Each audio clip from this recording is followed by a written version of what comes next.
کیا پاکستان مستقبل میں خوراک کے بڑے بحران کی طرف بڑھ رہا ہے؟ کیا آنے والے سالوں میں آٹا، گندم اور دیگر غذائی اجناس کی کمی ہو سکتی ہے؟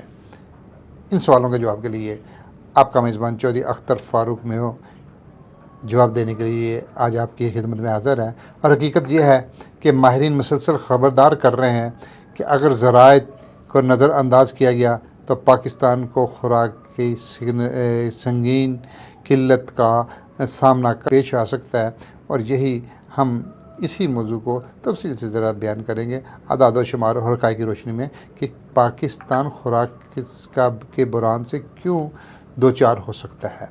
پہلا مسئلہ یہ ہے کہ جو بحران سے کیوں دوچار ہو سکتا ہے، اس کی پہلی وجہ ہے کہ آبادی میں تیزی سے اضافہ ہو رہا ہے۔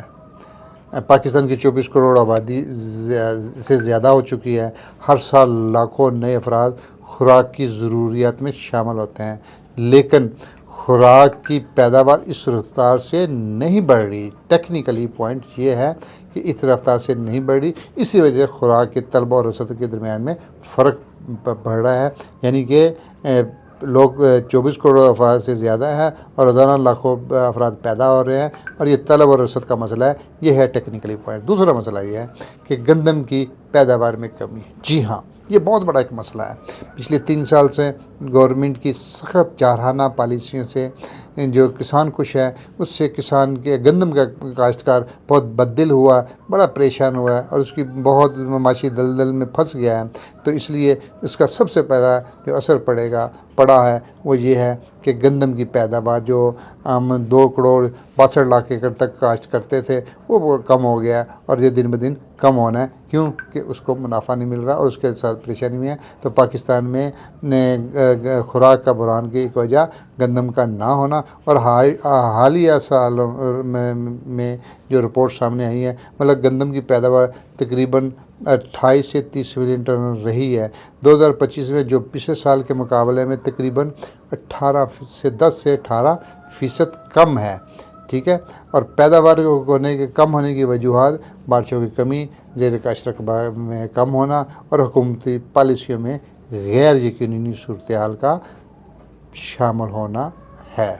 اور تیسرا مسئلہ غذائی بحران کا پیدا ہونے کے خدشات کے حوالے سے ہے۔ جو تیسرا رخ بنتا ہے وہ یہ ہے کہ سیلاب اور موسمیاتی تبدیلیاں۔ پاکستان دنیا میں وہ ان ممالک میں شامل ہے کہ جہاں پر موسمیاتی تبدیلیوں کے حوالے سے شدید متاثر ہو رہا ہے۔ حالیہ سیلابوں میں جو ابھی آئے ہیں اس سے تقریباً 1.8 ملین ایکڑ زرعی رقبہ متاثر ہوا ہے، اور بعض علاقوں میں سبزیوں کی فصلیں 90% تک تباہ ہو گئی تھی، ٹھیک ہے۔ اسی طرح موسمی واقعات خوراک کی پیداوار کو شدید متاثر کر رہے ہیں۔ تو یہ وہ چیزیں ہیں کہ جو موسمیاتی تبدیلیاں اور سیلاب وغیرہ قدرتی آفات نے کسانوں کو خوراک کے حوالے سے جو چیزیں انہوں نے فراہم کرنی تھی اس میں ایک تسلسل اور تعطل ہو گیا، تو اس کی ایک وجہ یہ بھی ہے۔ اور چوتھا بڑا مسئلہ جو غذائی بحران کی آنے کی وجہ بن رہا ہے اس میں یہ ہے کہ غذائی عدم تحفظ۔ بین الاقوامی اداروں کے مطابق پاکستان کی تقریباً 40% آبادی غذائی عدم تحفظ کا شکار ہے۔ یہ کچھ تھوڑا فکر نہیں ہے، یہ تھوڑی بات نہیں ہے، بہت بڑا پوائنٹ ہے کہ 40%، اب یہ 40% نہیں ہے، مطلب یہ اس میں 48% تک تقریباً پہنچ گیا۔ خط غربت سے نیچے لوگ جو گزارا کر رہے ہیں یہ وہ لوگ ہیں، اور یہ ایک بہت بڑا پوائنٹ ہے غذائی بحران کی طرف جانے کا۔ جبکہ ایک رپورٹ میں یہ بھی شامل ہے کہ 7.5 ملین افراد غذائی صورتحال کے حوالے سے پریشان ہیں۔ یہ اعداد و شمار ظاہر کر رہے ہیں کہ یہ بحران کی بنیادیں بن چکی ہیں، بنیادیں موجود ہیں، بحران کی طرف جا رہا ہے، لیکن کوئی اس کی طرف ڈسکس نہیں کر رہا، کوئی اس کا حل نہیں ڈھونڈ رہا۔ بحران آ رہا ہے، بحران چل رہا ہے، لیکن یہ اچانک نہیں آئے گا۔ بحران آرام آرام سے گریجولی دیمک کی طرح، کینسر کی طرح چلتے ہیں، اور پھر جب یکدم آتے ہیں پھر لوگوں کو پتہ لگتا ہے۔ اسی طرح ہی جو 5واں رخ ہے بحران کے پیدا ہونے کی وجہ ہے یہ مہنگائی اور خوراک کی قیمتوں میں پاکستان میں مسلسل بڑھ رہی ہے۔ ایک مہنگائی بڑھ رہی ہے اور دوسری قیمتوں کا زیادہ اپ ہونا، زیادہ حالیہ دنوں میں پٹرول کی بم جو عوام پر چلایا گیا 55 روپے، ہو مائی گاڈ، یکدم. تو اب ایسی چیزیں جب ہوں گی، کیا پٹرول کی وجہ سے دوسری چیزیں نہیں؟ گورنمنٹ نے تو ایک 55 روپے کا جمپ لگا کر IMF کے وہ سارے رونے دھونے ان کے پورے کر دیے، ان کے وہ اہداف بھی پورے کر دیے. یہ تو ایک ٹیکنیکلی بات تھی اور جو انہوں نے کر لی ہے، لیکن باہر چیخیں تو عوام کی نکلیں گی اور نکل رہی ہیں. کیا یہ بحران کی طرف بڑھنے کا ایک قدم نہیں ہے؟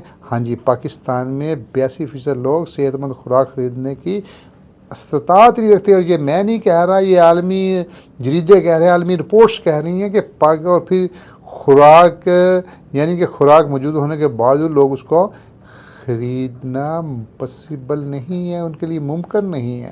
اب آپ یہ بتائیے، کیا ان ساری باتوں کی وجہ سے کیا خوراک کی بحران کی طرف بڑھ نہیں رہا پاکستان؟ کیا یہ ممکن نہیں ہو رہا؟ کیا یہ سارے معاملات نہیں ہو رہے؟ کیا پاکستان میں اگر یہاں پر اب ان ساری باتوں کے تناظر میں ایک سوال پیدا ہوتا ہے، کیا واقعی پاکستان میں خوراک ختم ہو جائے گی؟ ماہرین کے مطابق پاکستان میں زرخیز زمین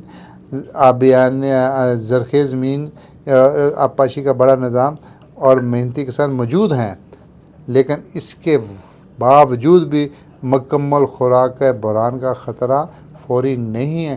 لیکن اگر زراعت کا جذبہ کو جدید خطوط پر استوار نہ کیا گیا، تو پانی کا مسئلے کو حل نہ کیا اور کسانوں کو سہولتیں نہ ملی، گندم کی قیمتیں نہ ملی، جرسی اجناس کی قیمتیں نہ ملی، آلو جیسے مسائل کو حل نہ کیا تو کسانوں کو یہ سہولتیں نہ ملیں اور ان کی معیشت کو مضبوط نہ ہوئی، تو پھر آنے والے سالوں میں خوراک کا بحران بن سکتا ہے.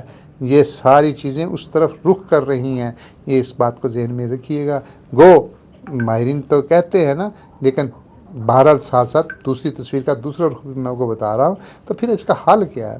پاکستان کے ہر سے بحران سے بچنے کا ایک ہی طریقہ کار ہے جو گورنمنٹ کی سطح پر ہو اور اس کو شفاف طریقے سے ہو، مستحکم انداز سے ہو، پالیسی ہو، اور وہ یہ ہے کہ جدید زراعت کا رجحان دیا جائے، بہتر بیج اور ٹیکنالوجی کا استعمال دیا جائے، پانی کا معتدل استعمال کیا جائے اور کسانوں کو مضبوط پالیسی سپورٹ دی جائے. دیٹ از دا پوائنٹ جو میں نے آخر میں آپ کو یہ بتایا کہ کسانوں کو کی سپورٹ کی مضبوط پالیسی دی جائے جس سے اس کی معیشت میں استحکام آتا ہو. یہ چھوٹی چھوٹی چیزیں دے دینا، جی 10,000 لوگوں کو ٹریکٹر دے دینا اور آلات دے دینا، کروڑوں لوگ ہیں اور لاکھوں انسان ہیں. آپ 1 لاکھ اور 10,000 20,000 لوگوں کو دے دیں گے، وہ سیاسی شعبہ بازی تو ہو سکتی ہے، سیاسی سکورنگ تو ہو سکتی ہے، وہ 10,000 لوگ بھی تو خوش ہو سکتے ہیں، لیکن 90,000 مثال دے رہا ہوں، باقی لوگوں کا کیا قصور ہے؟ تو اس لیے اگر آپ یہ سمجھتے ہیں کہ میری ساری باتوں میں کہ واقعتاً خوراک کا بحران آنے والا ہے، لیکن اس کا بحران کا حل گورنمنٹ کے پاس ہے، گورنمنٹ اپنی پالیسیوں پر نظر ثانی کرے. مثلا گندم کی قیمت ہے جیسے نہیں مقرر کی اور کی ہے تو 3900 روپے، تو 4100 روپے تو گورنمنٹ کے اپنے اعداد و شمار ان کے سرکاری ڈپارٹمنٹ کی جاری کردہ فیکٹس اینڈ فگر سے کہ 4100 روپے فی من اس کا خرچہ آتا ہے، اس کا پروفٹ بن کے اس کا بنتا ہے. اور گورنمنٹ نے کیا مقرر کی ہے، اور وہ بھی مجبوراً چار اور ناچار عدالتی حکم کے باوجود کہ اس کو مقرر کی جائے 3500 روپے من مقرر کی ہے. تو اس پر کسان خاموش تو ہے، لیکن خاموشی کا مطلب احتجاج کا مطلب یہ نہیں کہ وہ نہیں نکلا، اس نے نکلا ہے، وہ اس لائن سے نکل رہا ہے کہ کیا یہ خوراک کے بحران کی وجہ نہیں بنے گی؟